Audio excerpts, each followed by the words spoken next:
Bonjour, dans cette vidéo qui fait suite à la toute première vidéo d'introduction aux statistiques descriptives à une variable, nous allons voir trois représentations simples qu'on appelle diagrammes de données statistiques.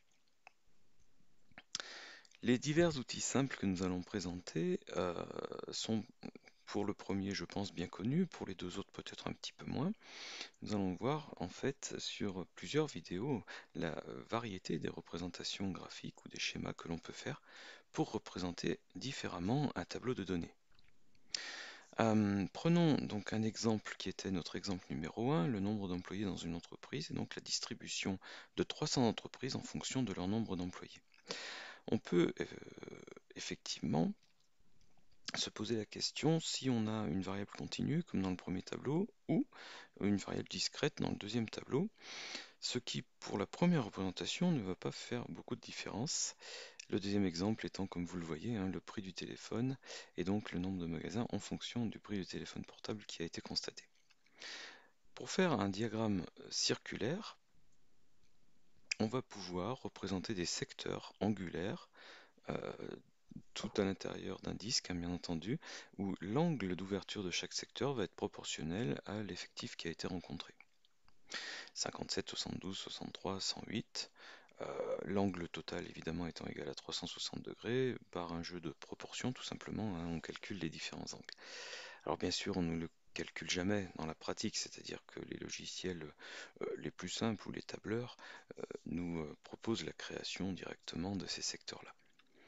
Voilà, chaque secteur représente une colonne du tableau, on a affaire à quelque chose qui est parfaitement connu et on peut lire sur le graphique par exemple que 63 entreprises ont entre 100 et 110 employés, plus précisément de 100 à 109.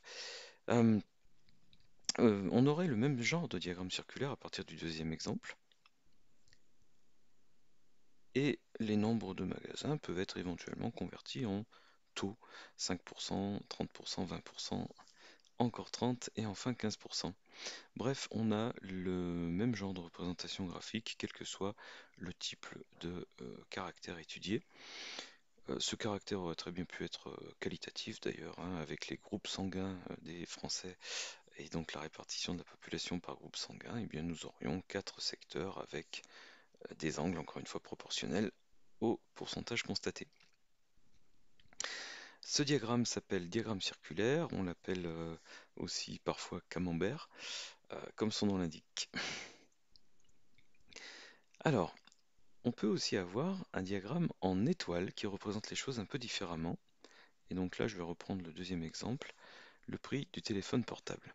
Cette fois-ci, la représentation graphique va consister à partir d'un centre et à partir de ce centre d'avoir une échelle de distance, distance au centre, des différents prix constatés ici, donc des différentes modalités de notre variable.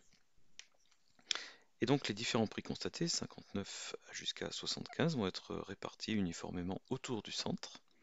Et on fait partir un trait, ici en bleu gras, dont la longueur est égale au nombre de magasins constatés. Donc vous voyez qu'on a une échelle de distance à partir du centre. Ce type de diagramme nous indique en fait des directions privilégiées dans la série statistique obtenue et donc dans la distribution des magasins. On voit que majoritairement on va vers 65 € ou 69 €. Voilà pour le diagramme en étoile.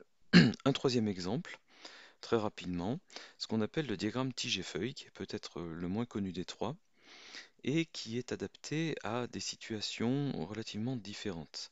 Il ne serait pas très utile de faire un diagramme tige-feuille par exemple avec le tableau qui s'affiche au-dessus, mais par exemple imaginons que on ait une série de mesures relativement nombreuses et relativement ressemblantes les unes des autres. Donc imaginons ici qu'on ait mesuré 17 personnes et dont on ait noté la taille en centimètres, 156, 173 et ainsi de suite. Comment représenter au mieux ce genre de série de données? Alors, soit on fait un tableau du style du tableau du dessus, mais à ce moment-là, on constaterait que parmi ces 17 valeurs, il y a quand même 12 valeurs différentes. Et donc, ça nous ferait un tableau à 12 colonnes, dans chacune desquelles les effectifs seraient égaux à 1 ou 2. Donc, c'est un tableau qui serait pas très très sympathique à lire. Alors on pourrait se dire, bon, ben, on pourrait représenter les données dans des classes en disant par exemple, eh bien, la classe de 1,50 m à 1,60 m, puis 1,60 m à 1,70 m et ainsi de suite.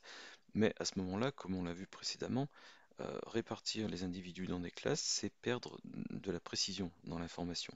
Et on n'a pas non plus 10 000 mesures, on n'en a que 17, donc on aimerait garder toute la précision. Donc il y a un compromis qu'on peut trouver qui va consister à créer quand même des classes, mais garder la précision, faire un diagramme tige et feuille. On va en fait créer d'abord des tiges qui vont ici représenter les dizaines qui ont été observées, que je marque ici en rouge. Donc il y a les 1,50 m et quelques, 1,60 m et quelques, 1,70 m et quelques, 1,80 m et quelques. Les valeurs 15, 16, 17 et 18 vont devenir nos tiges, au bout desquelles on va fixer les feuilles qui sont en fait les chiffres des unités constatées. Ces chiffres des unités doivent se répéter autant de fois qu'une valeur se répète dans la liste de départ, et on en profite pour les ranger dans l'ordre croissant. Donc le 6 et le 8 par exemple qui apparaissent signifie qu'on a rencontré les valeurs 156 et 158. C'est une forme de compression de données sans perte d'information si vous préférez, le fait de réaliser ce type de diagramme. Et donc voilà, on peut représenter ici d'une manière plus compacte et organisée la liste qu'on avait au départ et qui représentait des valeurs un peu pêle-mêle.